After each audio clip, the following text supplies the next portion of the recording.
In der Osternacht ist unser Herr Jesus Christus vom Tode auferstanden und zum Leben hinübergegangen. Darum hält die Kirche in der ganzen Welt diese Nacht heilig. Sie lädt ihre Söhne und Töchter, wo immer sie wohnen, ein, zu wachen und zu beten. Auch wir sind am Beginn dieser Nacht der Einladung gefolgt. Wir begehen das Gedächtnis des österlichen Heilswerkes Christi, indem wir das Wort Gottes hören und die heiligen Mysterien feiern, in der zuversichtlichen Hoffnung, dass wir einst am Sieg Christi über den Tod und an seinem Leben in Gott teilnehmen dürfen. Lasset uns beten. Allmächtiger, ewiger Gott, du hast durch Christus allen, die an dich glauben, das Licht deiner Herrlichkeit geschenkt. Segne dieses neue Feuer, das die Nacht erhellt, und entflamme in uns die Sehnsucht nach dir, dem unvergänglichen Licht, damit wir mit reinem Herzen zum ewigen Osterfest gelangen. Darum bitten wir durch ihn, Christus, unseren Herrn. Amen. Amen.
Christus, das Licht, Dank sei Gott.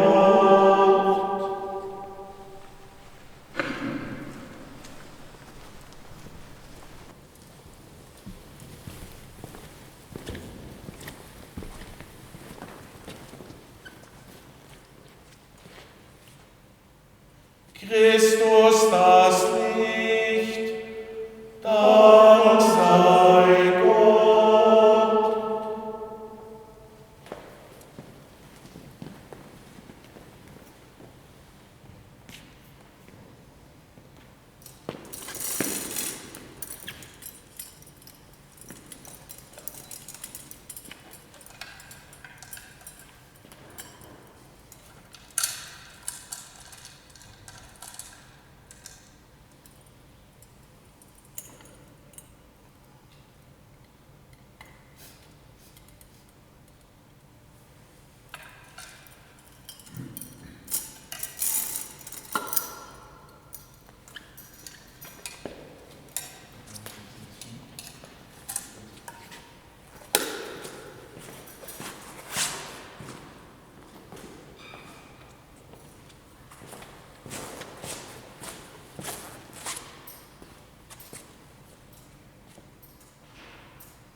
Frohlocket, ihr Chöre der Engel, frohlocket, ihr himmlischen Scharen, lasset die Posaune erschallen, preiset den Sieger, den erhabenen König.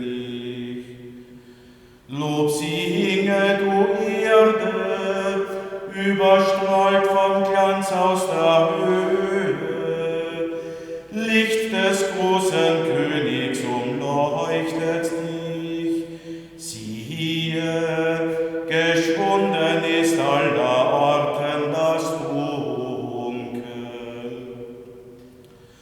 Auch du freue dich, Mutter Kirche, umkleidet von Licht und herrlichem Glanze.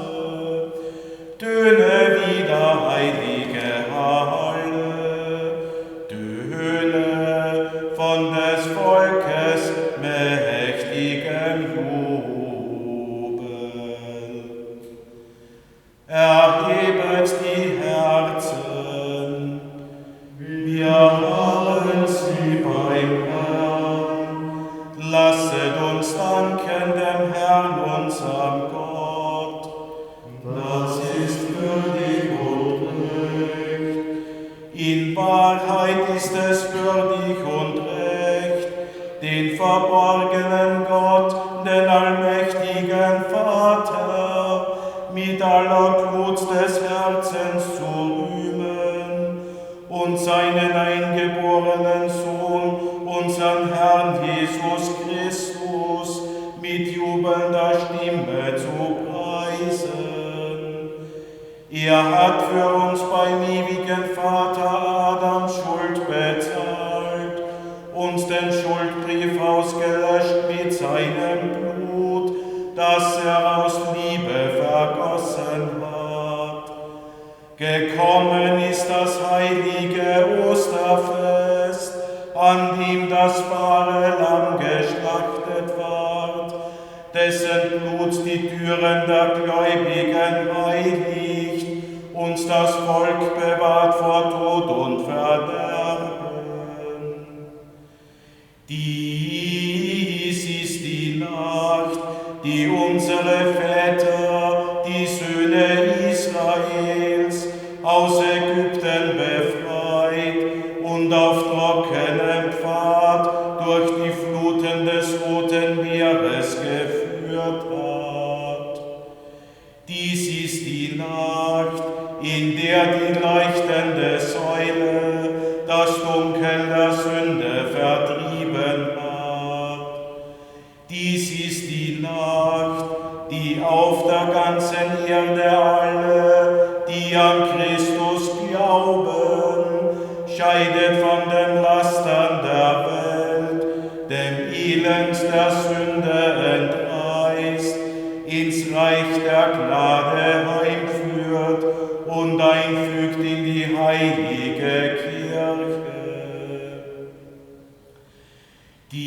Dies ist die selige Nacht, in der Christus die Ketten des Todes zerbrach und aus der Tiefe als Sieger emporstieg.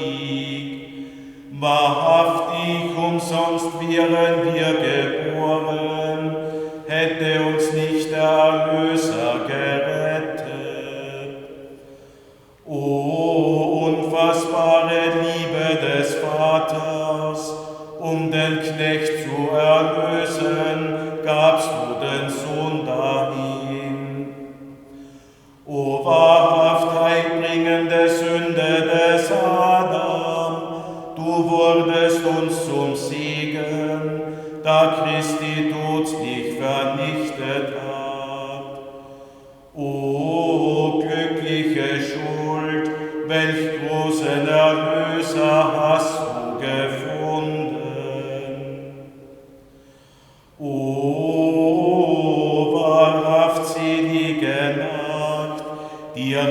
allein war es vergönnt, die Stunde zu kennen, in der Christus erstand von den Toten. Dies ist die Nacht, von der geschrieben steht, die Nacht wird hell wie der Tag, wie strahlendes Licht wird die Nacht mich umgeben. Der Glanz dieser heiligen Nacht nimmt den Frevel hinweg, reinigt von Schuld, gibt den Sündern die Unschuld, den Trauernden Freude. Weit vertreibt sie den Hass, sie einigt die Herzen und beugt die Gewalten.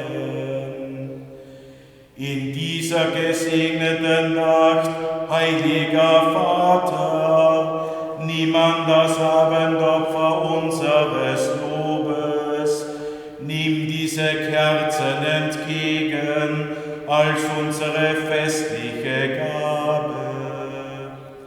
Aus dem köstlichen Wachs der Bienen bereitet, wird sie dir dargebracht von deiner heiligen Kirche durch die Hand ihrer Diener. So ist nun das Lob dieser kostbaren Kerzen erklungen, die entzündet wurden am lodernden Feuer zum Ruhme des Höchsten.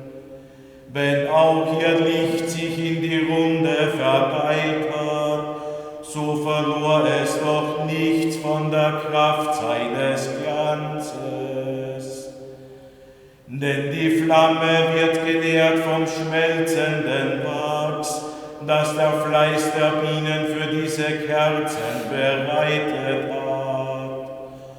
O wahrhaft selige Nacht, die Himmel und Erde versöhnt, die Gott und Menschen verbindet. Darum bitten wir dich, o Herr, geweiht zum Ruhm deines Namens, leuchten die Kerzen fort, um in dieser Nacht das Dunkel zu vertreiben. Nimm sie an als lieblich duftendes Opfer, vermähle ihr Licht mit den Lichtern am Himmel. Sie leuchten, bis der Morgenstern erscheint, jener wahre Morgenstern, der in Ewigkeit nicht untergeht. Dein Sohn, unser Herr Jesus Christus, der von den Toten erstand, der den Menschen erstrahlt in österlichem Licht, der lebt und herrscht in Ewigkeit. Amen.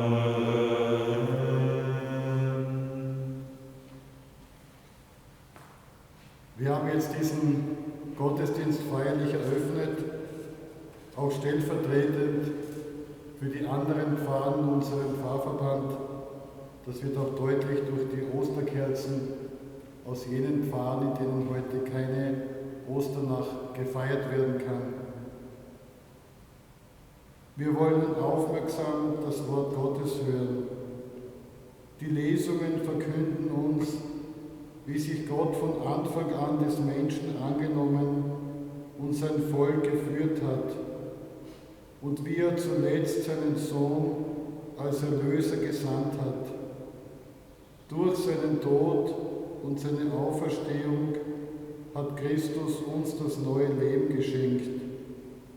Wir wollen Gott bitten, dass er sein Erlösungswerk an uns vollendet.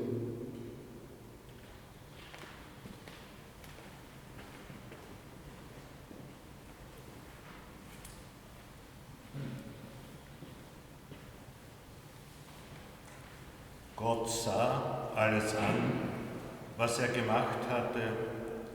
Es war sehr gut. Lesung aus dem Buch Genesis. Im Anfang erschuf Gott Himmel und Erde. Dann sprach Gott: Lasst uns Menschen machen als unser Bild, uns ähnlich. Sie sollen walten über die Fischer des Meeres, über die Vögel des Himmels, über das Vieh, über die ganze Erde und über alle Kriechtiere, die auf der Erde kriechen. Gott erschuf den Menschen als sein Bild, als Bild Gottes erschuf er ihn. Männlich und weiblich erschuf er sie. Gott segnete sie und Gott sprach zu ihnen: Seid fruchtbar und mehrt euch, füllt die Erde und unterwerft sie und waltet über die Fische des Meeres, über die Vögel des Himmels und über alle Tiere, die auf der Erde kriechen. Dann sprach Gott: Siehe, ich gebe euch alles Gewächs, das Samen bildet auf der ganzen Erde, an alle Bäume, die Früchte tragen mit Samen drin. Euch sollen sie zur Nahrung dienen. Allen Tieren der Erde, allen Vögeln des Himmels und allem, was auf der Erde kriecht, das Lebensatem in sich hat, gebe ich alles grüne Gewächs zur Nahrung. Und so geschah es. Gott sah alles an, was er gemacht hatte, und siehe, es war sehr gut. Wort des lebendigen Gottes. Dank sei Gott.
Lasset uns beten.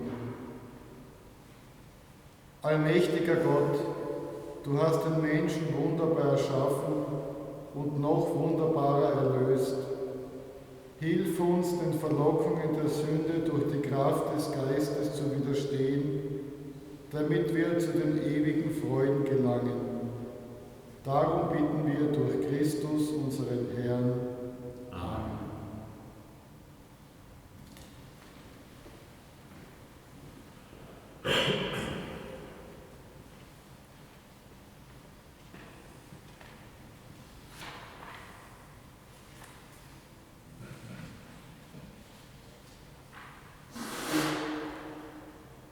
Lesung aus dem Buch Exodus.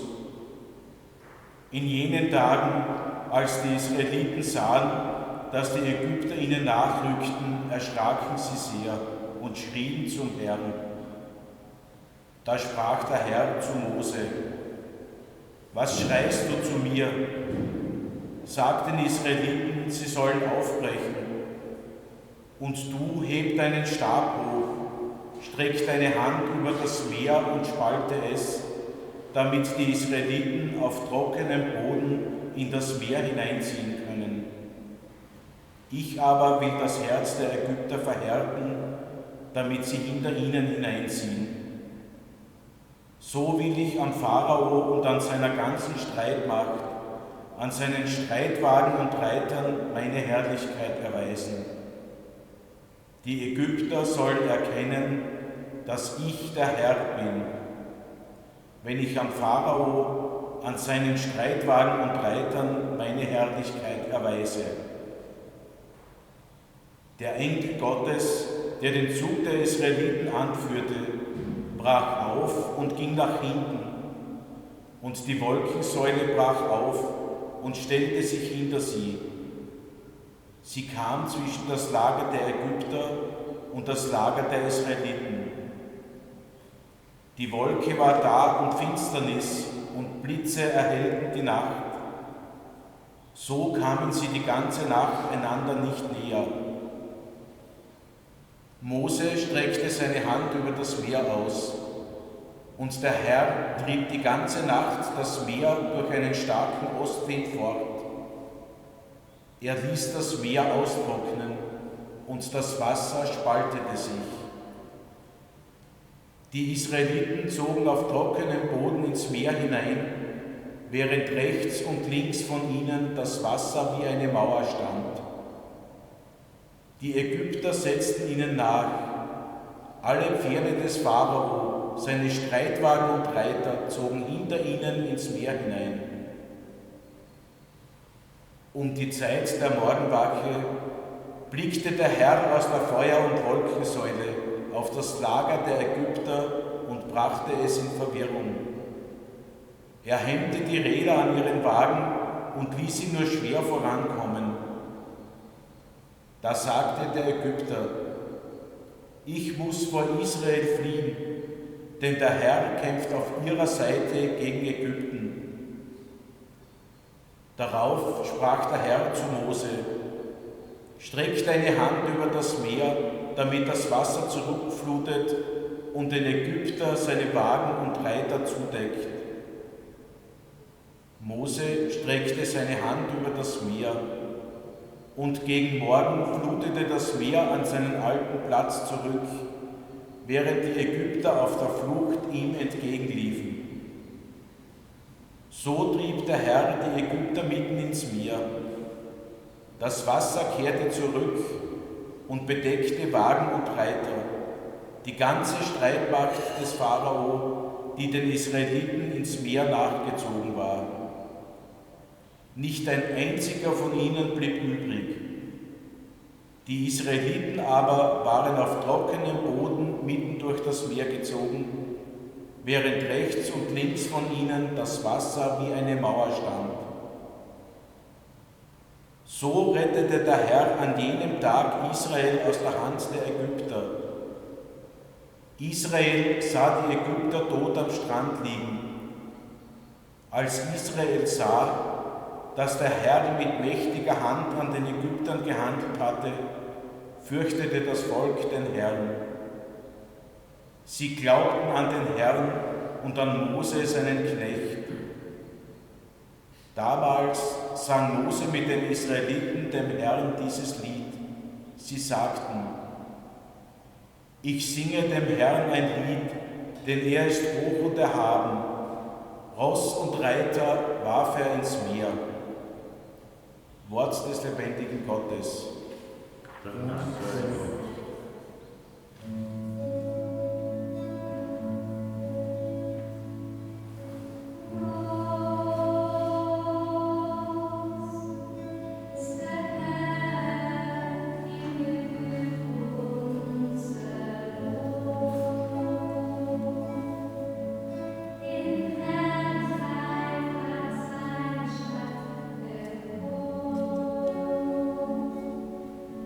So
Lasset uns beten.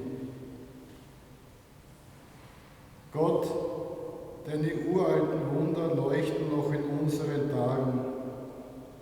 Was einst ein mächtiger Arm an einem Volk getan hat, das tust du jetzt an allen Völkern.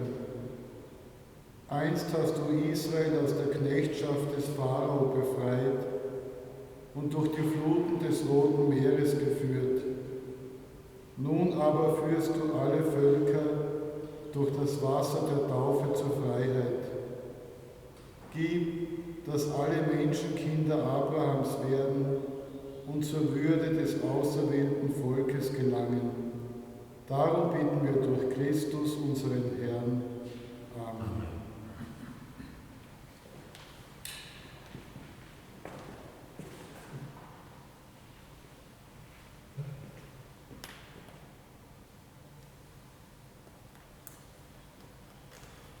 Lesung aus dem Buch Jesaja. So spricht der Herr: Auf, alle Durstigen, kommt zum Wasser. Die ihr kein Geld habt, kommt, kauft Getreide und esst. Kommt und kauft ohne Geld und ohne Bezahlung Wein und Milch. Warum bezahlt ihr mit Geld, was euch nicht nährt, und mit dem Lohn eurer Mühen, was euch nicht satt macht?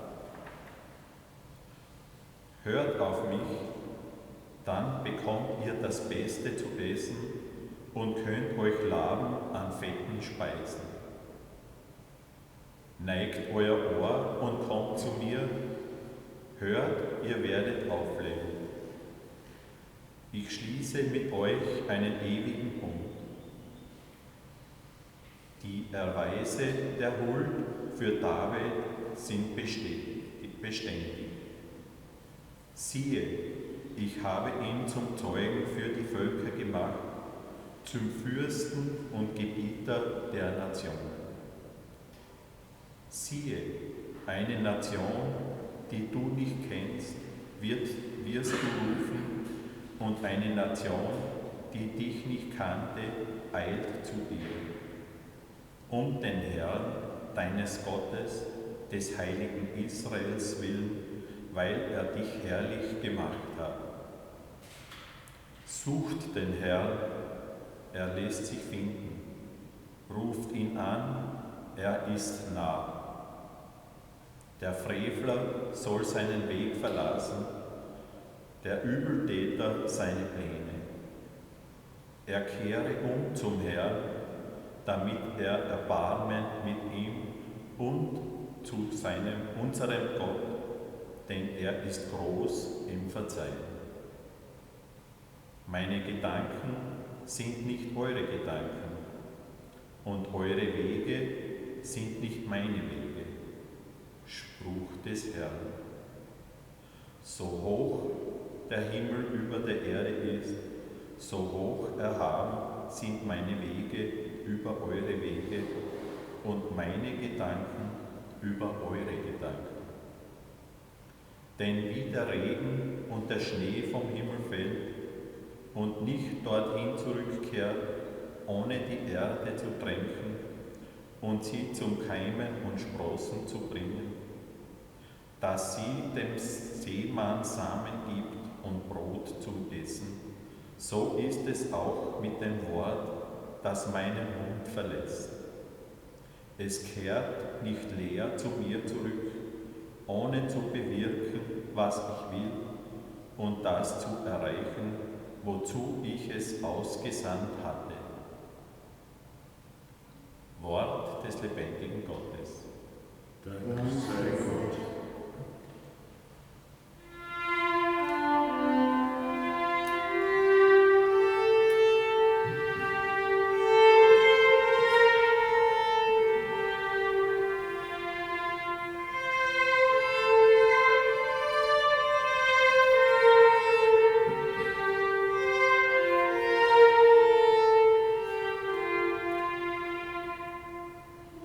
Danke, Gott.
Lasset uns beten. Allmächtiger, ewiger Gott, du einzige Hoffnung der Welt, durch die Propheten hast du die Heilsereignisse angekündigt, die sich in unseren Tagen erfüllen. Erwecke du selber in uns das Verlangen, dir immer treuer zu dienen. Denn niemand macht Fortschritte im Guten, wenn ihn nicht deine Gnade führt. Darum bitten wir durch Christus, unseren Herrn. Amen. Ehre sei Gott in der Höhe.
Lasset uns beten.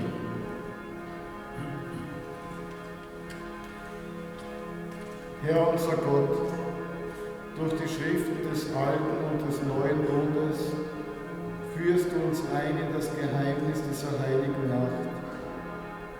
Öffne unsere Augen für das Werk deines Erbarmens und schenke uns durch die Gnade dieser Osternacht die feste Zuversicht, dass auch unser Leben in deiner Herrlichkeit vollendet wird.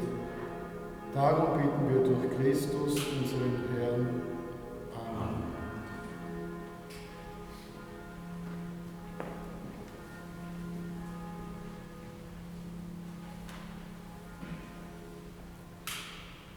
Lesung aus dem Brief des Apostels Paulus an die Gemeinde in Rom. Schwestern und Brüder, wir, die wir auf Christus Jesus getauft wurden, sind auf seinen Tod getauft worden.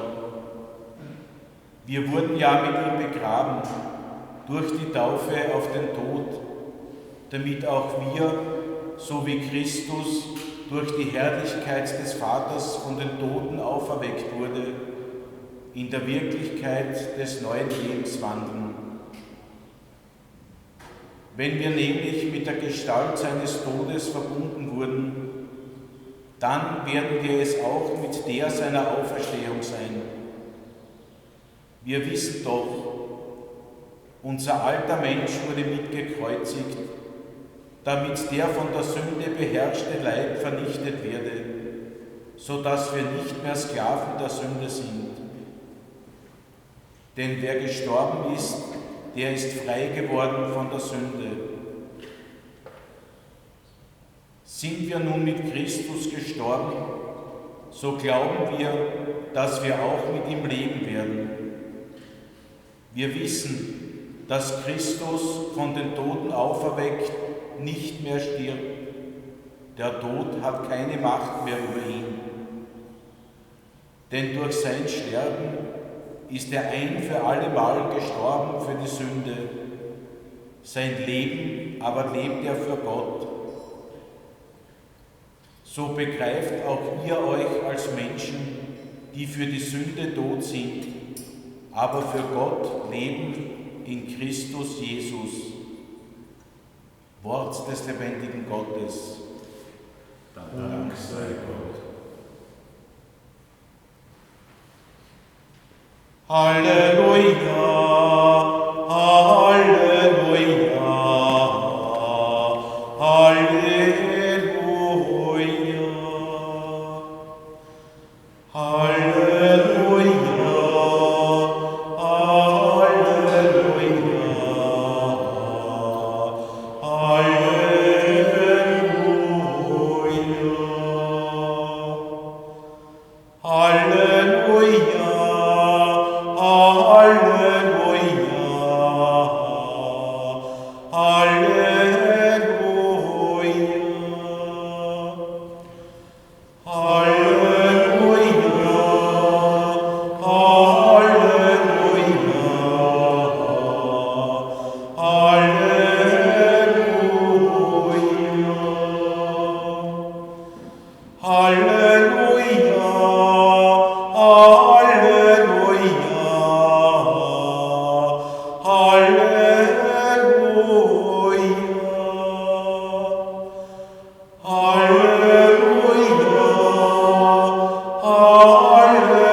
Der Herr sei mit euch.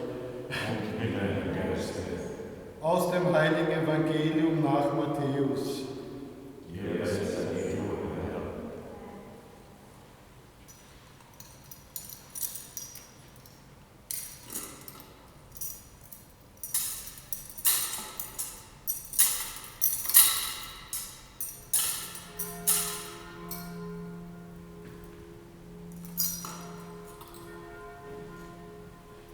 Nach dem Sabbat, beim Anbruch des ersten Tages der Woche, kamen Maria aus Magdala und die andere Maria, um nach dem Grab zu sehen. Und siehe, es geschah ein gewaltiges Erdbeben, denn ein Engel des Herrn kam vom Himmel herab, trat an das Grab, wälzte den Stein weg und setzte sich darauf. Sein Aussehen war wie ein Blitz und sein Gewand war weiß wie Schnee. Aus Furcht vor ihm erbebten die Wächter und waren wie tot. Der Engel aber sagte zu den Frauen: Fürchtet euch nicht, ich weiß, ihr sucht Jesus, den Gekreuzigten. Er ist nicht hier, denn er ist auferstanden, wie er gesagt hat. Kommt her und seht euch den Ort an, wo er lag. Dann geht schnell zu seinen Jüngern und sagt ihnen: Er ist von den Toten auferstanden und siehe, er geht euch voraus nach Galiläa. Dort werdet ihr ihn sehen. Siehe, ich habe es euch gesagt. Sogleich verließen sie das Grab voll Furcht und großer Freude. Und sie eilten zu seinen Jüngern, um ihnen die Botschaft zu verkünden. Und siehe, Jesus kam ihnen entgegen und sagte: Seid gegrüßt. Sie gingen auf ihn zu, warfen sich vor ihm nieder und umfassten seine Füße. Da sagte Jesus zu ihnen: Fürchtet euch nicht. Geht und sagt meinen Brüdern, sie sollen nach Galiläa gehen, und dort werden sie mich sehen. Evangelium unseres Herrn Jesus Christus. Lob sei dir, Christus. In der heutigen Nacht feiern wir gemeinsam mit der Kirche auf der ganzen Welt, dass Christus von den Toten auferstanden ist. In einem Gebet vor der Wandlung heißt es heute: Durch seinen Tod hat er unseren Tod vernichtet und durch seine Auferstehung das Leben neu geschaffen. Darum jubelt in dieser Nacht der ganze Erdkreis in österlicher Freude. Papst Franziskus hat einmal gemeint, es gebe trotz der frohen Botschaft des Evangeliums viele Menschen, die jeden Tag mit einem Gesicht wie am Karfreitag herumlaufen. Es gibt viele Gründe, warum wir Christen oft nicht diese Freude verkünden oder ausstrahlen, die uns das Evangelium sagt. Gerade in diesen Wochen spielen sicher auch Ängste dabei eine große Rolle. Die Angst vor der Krankheit, die Angst vor Einsamkeit, Angst vor sozialen und wirtschaftlichen Problemen, ganz allgemein die Angst vor der Zukunft. Vieles, was uns wichtig ist und worauf wir gebaut haben, scheint jetzt gefährdet oder zumindest brüchig geworden. Mit solchen Gedanken kann freilich Osterfreude nur schwer aufkommen. Aus dem Evangelium wissen wir aber, die Frauen, die damals in der Früh zum Grab gegangen sind, haben ähnliche Gedanken im Kopf gehabt. Sie haben auch Sorgen und Ängste gehabt. Jesus, auf den sie ihre Zukunft aufbauen wollten, ist getötet worden, ist tot ins Grab gelegt worden. Und sie hatten verständlicherweise Angst davor, dass ihr Leben jetzt sinnlos geworden ist. Vielleicht kann man sagen, gegen jede Vernunft sind sie trotzdem zum Grab gegangen. Sie haben die Hoffnung nicht total aufgegeben, sie haben nicht resigniert, obwohl sie subjektiv gesehen allen Grund dafür gehabt hätten. Ihre Hoffnung gegen jede Vernunft wurde belohnt. Der Engel sagt zu ihnen, Jesus ist auferstanden, wie er gesagt hat, fürchtet euch nicht. Und wenig später begegnet sie Jesus selber, der wieder zu ihnen sagt, fürchtet euch nicht. So wie den Frauen beim Grab damals in Jerusalem geht es vielleicht auch heute vielen von uns. Aber auch zu uns sagt Jesus, fürchtet euch nicht. Jesus war ein Mensch wie wir.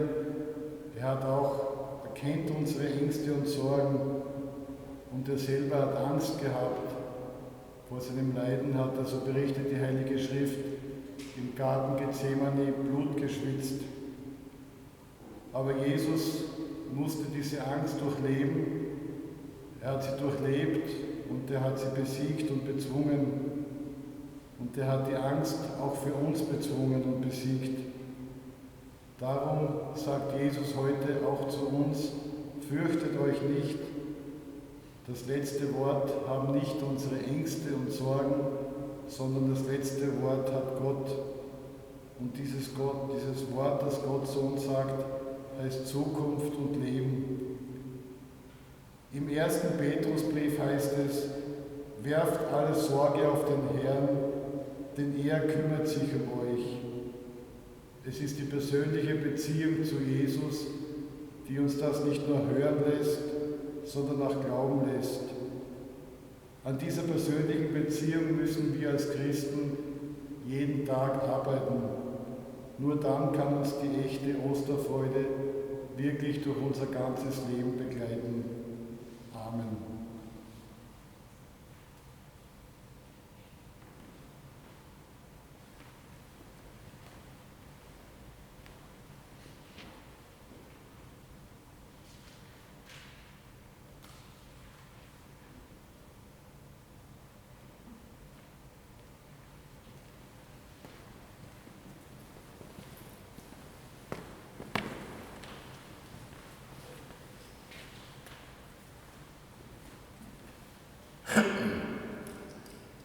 Wir bitten den Herrn, dass er dieses Wasser segne, mit dem wir nun besprengt werden. Das geweihte Wasser soll uns an die Taufe erinnern. Gott aber erneuere in uns seine Gnade, damit wir dem Geist treu bleiben, den wir empfangen haben. Herr unser Gott, sei deinem Volk nahe, das wachend und betend diese Osternacht feiert. Du hast uns wunderbar erschaffen und noch wunderbarer wiederhergestellt. Wir gedenken deiner großen Taten und bitten dich, segne dieses Wasser, das uns an deine Sorge für uns Menschen erinnert. Im Anfang hast du das Wasser erschaffen, damit es der Erde Fruchtbarkeit bringt und uns Menschen zum frischen Trunk und zum reinigenden Bad wird. Du hast das Wasser in Dienst genommen für das Werk deines Erbarmens. Im Roten Meer hast du dein Volk durch das Wasser aus der Knechtschaft Ägyptens befreit. In der Wüste mit dem Wasser aus dem Felsen seinen Durst gestillt. Die Propheten sahen im Bild des lebendigen Wassers den neuen Bund, den du mit uns Menschen schließen wolltest.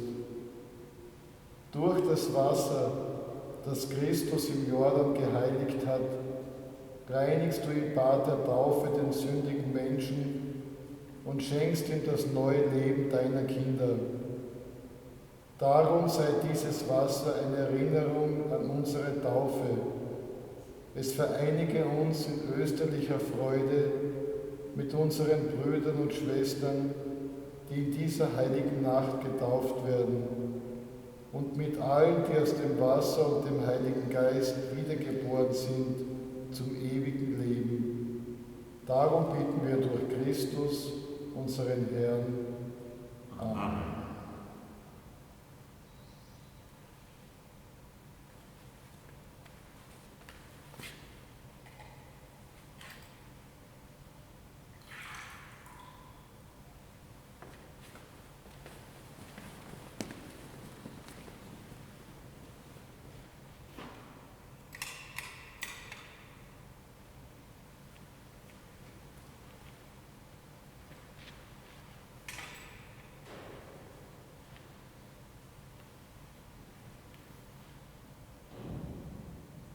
Wir alle sind eins durch das österliche Geheimnis der Taufe mit Christus begraben worden, damit wir mit ihm auferstehen zu einem neuen Leben. Nach den 40 Tagen der Fastenzeit, in denen wir uns auf Ostern vorbereitet haben, wollen wir darum das Taufversprechen erneuern, mit dem wir einst dem Satan abgeschworen und Gott versprochen haben, ihm, unserem Herrn, in der heiligen katholischen Kirche zu dienen. Deshalb frage ich euch, widersagt ihr dem Bösen, um mit der Freiheit der Kinder Gottes zu leben? Ich widersage. Widersagt ihr den Verlockungen des Bösen, damit es nicht Macht über euch gewinnt? Ich widersage. Widersagt ihr dem Satan, dem Urheber des Bösen? Ich widersage. Glaubt ihr an Gott, den Vater, den Allmächtigen, den Schöpfer des Himmels und der Erde? Ich glaube. Glaubt ihr an Jesus Christus, seinen eingeborenen Sohn, unseren Herrn, der geboren ist von der Jungfrau Maria, der gelitten hat und begraben wurde, von den Toten auferstand und zu Rechten des Vaters sitzt? Ich glaube. Glaubt ihr an den Heiligen Geist, die heilige katholische Kirche, die Gemeinschaft der Heiligen, die Vergebung der Sünden, die Auferstehung der Toten und das ewige Leben? Ich glaube. Der allmächtige Gott, der Vater unseres Herrn Jesus Christus, hat uns aus dem Wasser und dem Heiligen Geist neues Leben geschenkt und uns alle Sünden vergeben. Er bewahre uns durch seine Gnade in Christus Jesus, unserem Herrn, zum ewigen Leben. Amen.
dich bitten wir. Lass alle Menschen, die in Trostlosigkeit und Verzweiflung gefangen sind, hinfinden zu deinem Licht. Wir bitten dich, erhöre uns. Schenke uns die Freude, in unserem Leben aus deiner lebendigen Quelle leben zu dürfen. Wir bitten dich, erhöre uns. Mache uns bereit, die Freude der Osternacht weiterzuschenken und sie mit den Menschen zu teilen, mit denen wir leben. Wir bitten dich, erhöre uns. Für uns um Geduld und Barmherzigkeit gegenüber unseren Mitmenschen, um Frieden in unseren Beziehungen, um einen Alltag, in dem wir etwas von österlicher Freude spüren können. Wir bitten dich, erhöre uns. Nimm unsere Verstorbenen auf in deine ewige Herrlichkeit. Wir bitten dich, erhöre uns. Darum bitten wir dich, Christus, unseren Herrn. Amen.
und gib, dass diese österliche Feier, die im Opfer des wahren Osterlammes ihren Ursprung hat, uns zum ewigen Heil führt.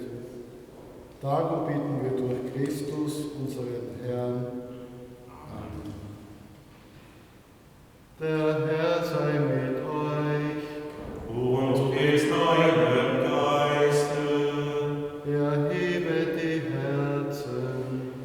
Wir haben sie beim Herrn.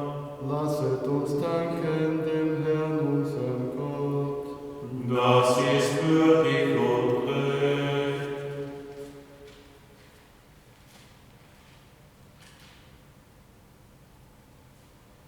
In Wahrheit ist es würdig und recht, dir, Vater, immer und überall zu danken, diese Nacht aber aufs Höchste zu feiern, da unser Osterlamm geopfert ist, Jesus Christus.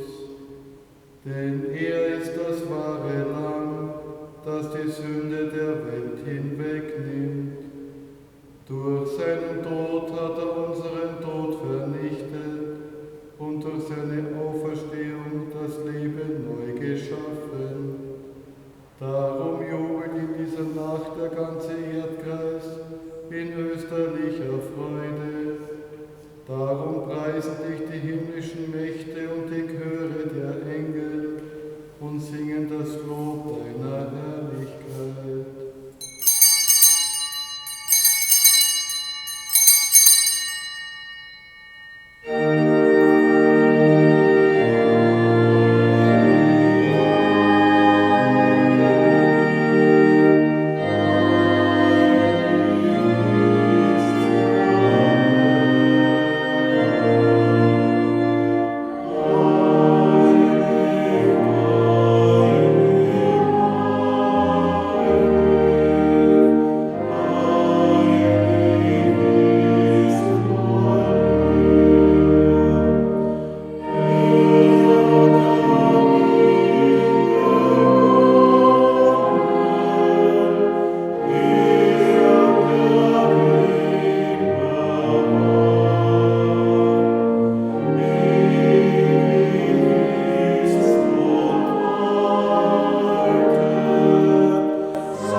Sende deinen Geist auf diese Gaben herab und heilige sie, damit sie uns werden, Leib und Blut deines Sohnes, unseres Herrn Jesus Christus. Denn am Abend, an dem er ausgeliefert wurde und sich aus freiem Willen dem Leiden unterwarf, nahm er das Brot und sagte Dank, brach es, reichte es seinen Jüngern und sprach: Nehmt und esst alle davon, das ist mein Leib, der für euch hingegeben wird.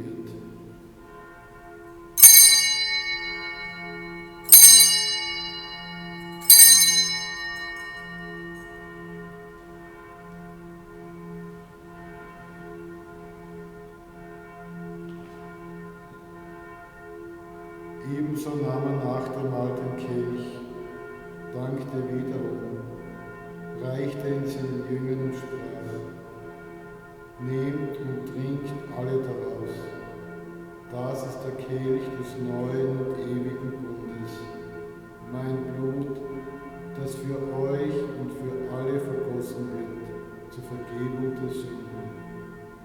Tut dies zu meinem Gedächtnis.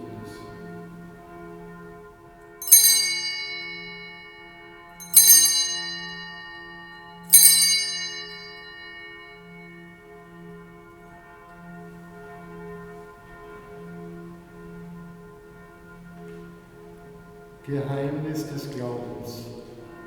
Dein Tod, o Herr, verkünden und deine Auferstehung preisen wir, bis du kommst in Herrlichkeit.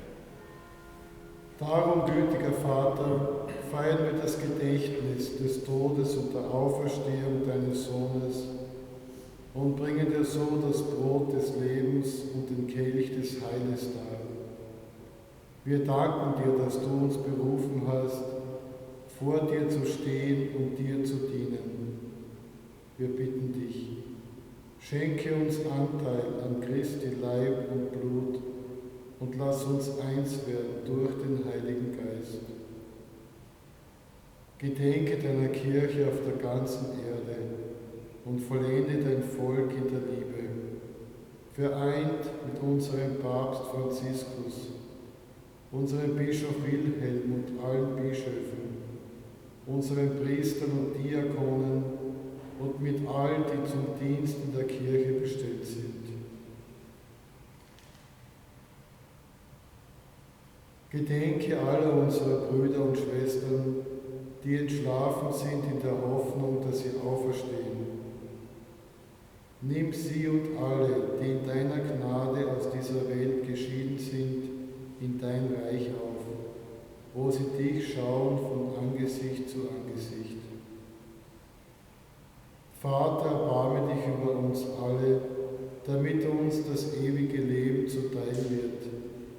In der Gemeinschaft mit der seligen Jungfrau und Gottesmutter Maria, mit dem heiligen Josef, mit deinen Aposteln und mit allen, die bei dir Gnade gefunden haben von Anbeginn der Welt, dass wir dich loben und preisen durch deinen Sohn Jesus Christus.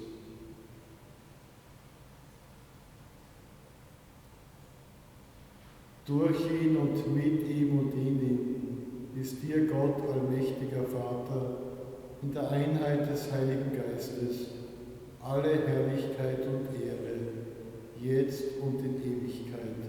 Amen. Beten wir gemeinsam, wie der Herr uns beten gelehrt hat. Vater unser im Himmel, geheiligt werde dein Name, dein Reich komme, dein Wille geschehe, wie im Himmel so auf Erden. Unser tägliches Brot gib uns heute und vergib uns unsere Schuld, wie auch wir vergeben unseren Schuldigern.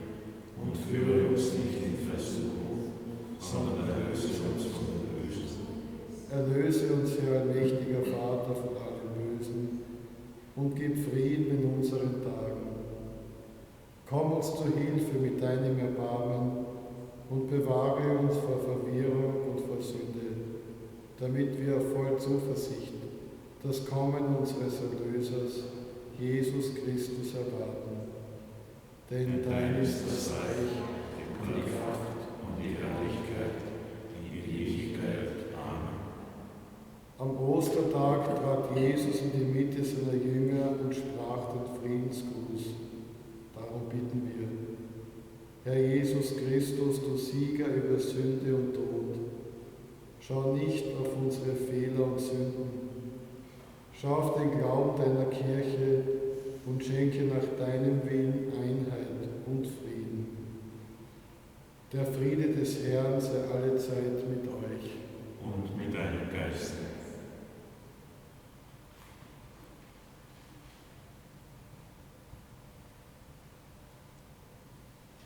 Lamm Gottes, Du nimmst hinweg die Sünde der Welt, erbarme dich unser. Lamm Gottes, Du nimmst hinweg die Sünde der Welt, erbarme dich unser. Lamm Gottes, Du nimmst hinweg die Sünde der Welt, gib uns deinen Frieden.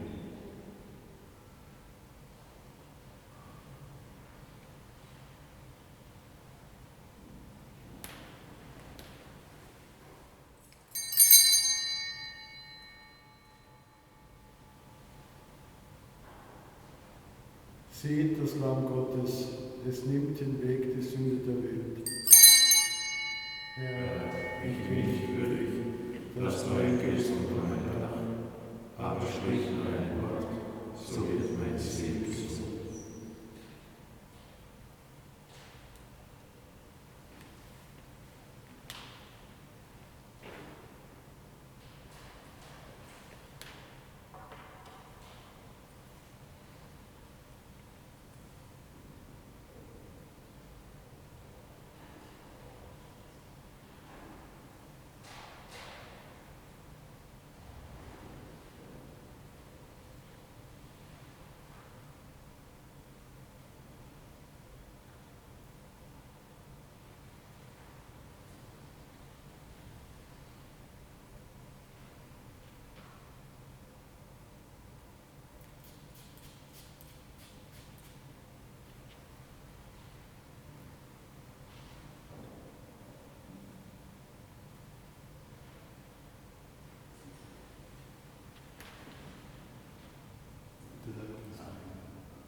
Lasset uns beten. Herr unser Gott, du hast uns durch die österlichen Sakramente gestärkt. Schenke uns den Geist deiner Liebe, damit deine Gemeinde ein Herz und eine Seele wird. Darum bitten wir durch Christus, unseren Herrn.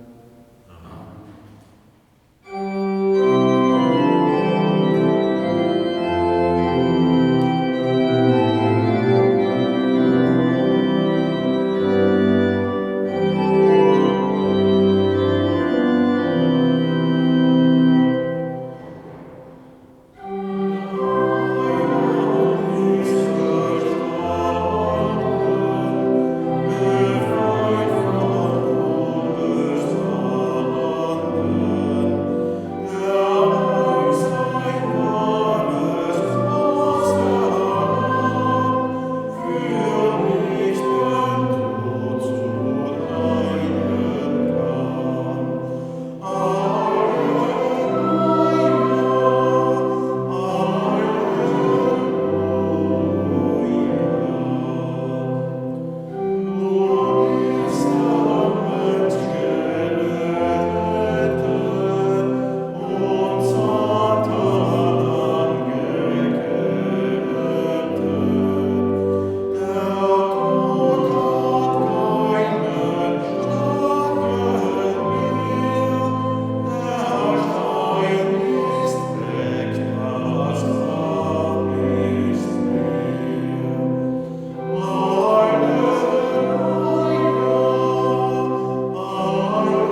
diese Nacht, die erhellt ist durch die Auferstehung unseres Herrn Jesus Christus, segne euch der gütige Gott und bewahre euch vor der Finsternis der Sünde.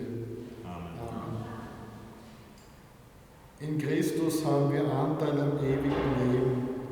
In ihm führe euch Gott zur unvergänglichen Herrlichkeit. Amen. Unser Erlöser hat uns durch die Tage seines Leidens zur österlichen Freude geführt.